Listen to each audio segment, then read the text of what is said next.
초등 친구들 반가워요. 여러분 코로나 사태로 집에 오래 있는데 여러분 건강은 어때요?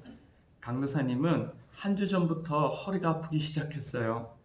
이전에 다리를 다쳐서 잘 걷지 않아서 좀 쉬고 있었고 코로나로 움직일 일이 없으니 허리가 그 사이에 약해진 거예요. 우리가 운동하지 않으면은 허리가 아프듯이 우리의 영적인 건강도 참 중요한 것 같아요.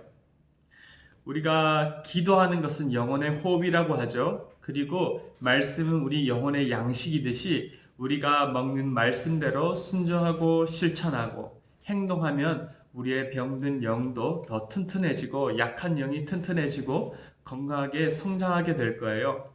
그래서 오늘 묵상의 제목도 에스겔 33장 21절에서 33절까지 듣고 순종하지 않으면 이렇게 한번 정해봤어요.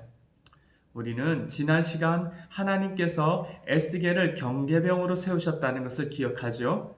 하나님은 에스겔에게 하나님의 마음을 보여주세요. 누가 봐도 하나님이 없이 살고 있는 이 악인들이 나쁘게 살아온 것을 뉘우치고 회개하고 그렇게 정의롭게 살아간다면 내가 살려주겠다. 그런데 자기 스스로 내가 이전까지 하나님을 잘 섬겼던 그런 의인, 잘 섬겨왔다고 생각했던 그 의인이 나를 떠나 악한 일을 행하면은 그 지은 죄로 인해서 죽게 된다고 말씀하세요. 이렇게 하나님의 말씀을 따라 불의한 일, 나쁜 일을 하지 않고 또 뺏은 것을 돌려주고 피해를 보상하면서 하나님 말씀 기준으로 그렇게 착하게 정의롭게 살아간다면 하나님은 이전에 그 백성이 지은 죄악을 기억하지 않으신다고 하세요. 근데 이렇게 하나님께서 말씀하시는데 백성들은 하나님이 말씀하시는 이 길이 바르지 않다라고 말하고 있어요. 왜냐하면은 우리 백성은 어떻게든 하나님이 선택하신 특별한 민족인데 왜 우리를 이렇게 엄격하게 다루시고 괴롭히시냐는 거예요. 그런데 여러분, 이스라엘 백성들이 하나님을 이렇게 원망하면 될까요? 이스라엘 백성들의 주인은 바로 하나님이세요. 하나님의 뜻과 하나님의 행동을 자기 멋대로 판단할 수는 없어요. 이스라엘 사람들은 옛날 다윗과 엘리사와 같은 시대에 자기 조상들이 하나님의 도우심을 받아 이길 수 없는 전쟁에 승리하는 놀라운 일들로 다른 민족에게 아주 놀라운 위세를 떨쳤던 것을 생각하고 있어요. 하지만 하나님의 말씀을 떠나서 살다가 하나님의 심판을 받아서 나라를 잃고 망한 지금도 이스라엘은 회개할 생각이 없이 옛날에 우리 조상과 함께 하신 하나님의 모습, 그것만 지금 바라고 있는 거예요. 하나님은 지금 너희가 내 앞에서 어떻게 살아가느냐, 이걸 지금 묻고 계세요. 과거에 아무리 놀라운 일들을 하나님께서 해주셨다 하더라도 그거는 그때의 조상들, 여호수아나 사무엘이나 다윗이나 엘리야의 그런 믿음과 순종하는 그런 삶 때문에 내가 그런 일을 행했다. 지금도 나는 너희들의 지금의 믿음과 순종의 삶을 보고 내가 심판을 하겠다고 이렇게 말씀하시는 거예요. 자, 이제 오늘 말씀에는 예루살렘에서 탈출한 사람이 오기 전날에 하나님이 이 에스겔의 입을 열어주셔서 말을 할 수 있다고 해요. 사실 에스겔은 예루살렘 성전이 멸망한다는 예언을 한 뒤로 그 예언이 이루어질 때까지 지금까지 한동안 벙어리로 지냈어요. 근데 에스겔은 하나님께서 입을 열어주시자 더 이상 잠잠해지지 않았다고 말해요. 하나님께서 세운 경계병, 파수꾼으로서 다시 하나님의 말씀을 전하게 되었지요. 파수꾼은 먼저 뭘 해야 되죠? 하나님의 말씀을 잘 경청해야 되죠. 먼저 하나님은 에스겔에게 이스라엘 백성들이 어떻게 살고 있고 어떤 생각을 하는지 보여주세요. 유다가 멸망하고 많은 사람들이 자기가 살던 곳 가나안 땅에서 흩어져 살게 되었죠. 자기들의 죄로 인해서 유다에서 다 바벨론으로 끌려가기도 하고 또 이집트로 피난을 가기도 했었어요. 그런데 가나안 땅에 남아있던 사람들도 있었어요. 근데 그 남아있던 가나안 땅에 살던 사람들은 자기들 생각에 하나님의 약속의 땅, 이곳을 떠난 사람들은 더 이상 하나님의 백성이 아니다고 생각했어요.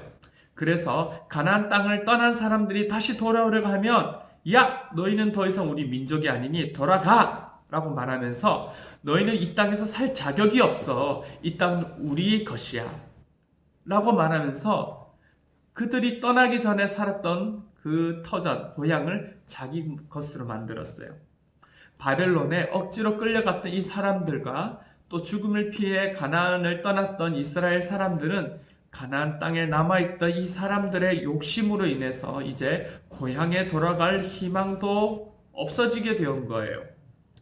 하나님은 가나안 땅에 남아있는 사람들과 억지로 끌려간 이스라엘 백성 모두에게 이렇게 말씀하세요. 가나안 땅에 남았다고 나의 선택을 받은 사람이 아니다. 가나안 땅에서 살든지 억지로 끌려가 살고 있든지 나의 말을 듣고 실천하는 아브라함의 후손만이 진짜 가나안 땅에 살 자격이 있다. 라고 말씀하세요. 여러분, 우리가 하나님의 말씀을 듣지도 않고 실천하지도 않는데 그저 교회에 잘 출석해서 믿음 있는 모범 신자처럼 사람들에게 보인다고 하나님의 자녀라고 인정받을 수 있을까요?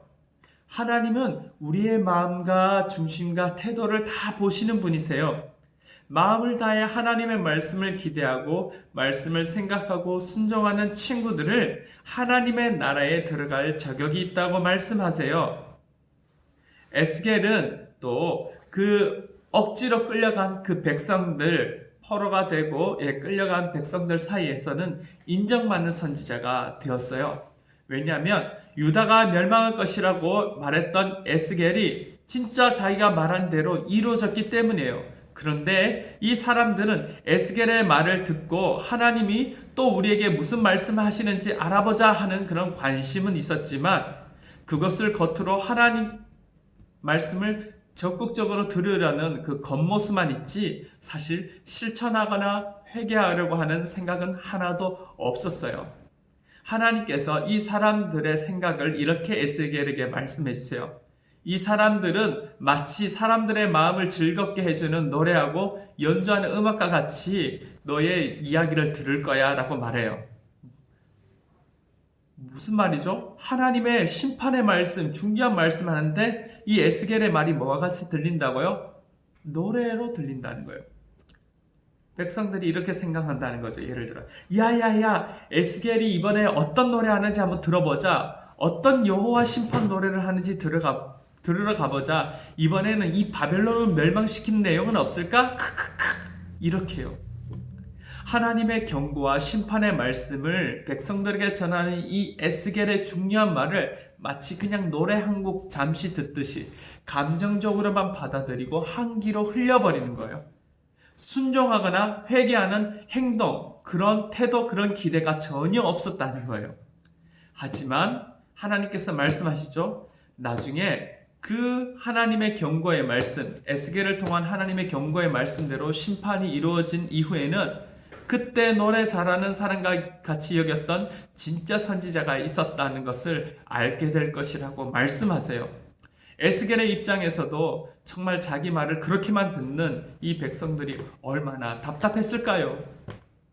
우리 초등부 친구들, 여러분들이 하나님의 말씀을 기대할 때 누군가 놀라운 기적을 체험한 것만 듣고 싶거나 내 마음에 어떤 뜨거운 감정이 일어나서 이렇게 그런 것만 기대해서는 안 될 것 같아요. 하나님의 말씀을 들을 때 하나님의 은혜와 능력이 크신 것을 감탄하면서도 감사하면서도 정의로우신 하나님의 뜻이 무엇인지 우리가 자세히 귀 기울여서 잘못된 것은 회개하고 돌이키고 또 순종할 수 있기를 바라요. 우리 함께 기도할까요? 하나님, 우리 초등부 친구들이 겉모습으로 교회에 열심이고 하나님을 따르는 척하는 사람이 되지 않게 하여 주세요. 진심으로 하나님을 따르고 사랑하며 말씀을 기대하고 회개하고 순종하려고 하는 간절함이 있게 해주세요. 에스겔같이 하나님의 뜻을 세상에 전하는 경계병으로 살아갈 수 있도록 인도해 주세요. 예수님의 이름으로 기도합니다. 아멘.